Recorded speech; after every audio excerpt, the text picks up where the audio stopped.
Patay at walang nakaligtas ang nasa 51 pasahero sakay ng isang pampasaherong bus sa Guatemala City sa Central America. Ito ay matapos mahulog ang bus sa isang highway bridge at nalubog sa tubig dahilan para matrap ang mga sakay nito. Idinala na agad sa morgue ang mga bangkay habang patuloy pang inaalam ng mga otoridad ang naging dahilan ng pagkahulog ng naturang pampasaherong bus.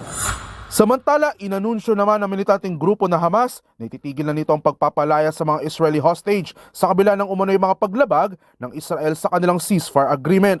Yan ay mula sa mga naging pag-atake ng puwersa ng Israel habang nagpapatuloy ang naturang ceasefire. Dahil dito, pinangangambahan naman ang muling pagsiklab ng giyera sa pagitan ng Israel at Hamas. Kasalukuyang namang umabot na sa 16 ang napalaya ng Hamas mula sa 33 hostage kasama ng 5 Thai nationals, habang daang-daang Palestinians naman ang pinalaya ng Israel.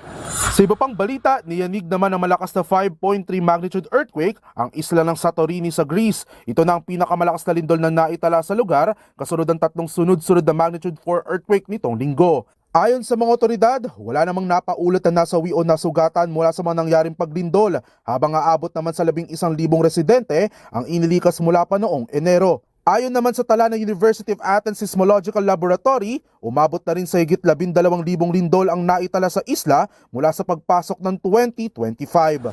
At yan naman nakalap nating balita mula sa iba't ibang panig ng mundo. Para sa MBC TV Network News, ito si James Galangin ng DZRH TV, una sa Pilipinas, una sa Pilipino.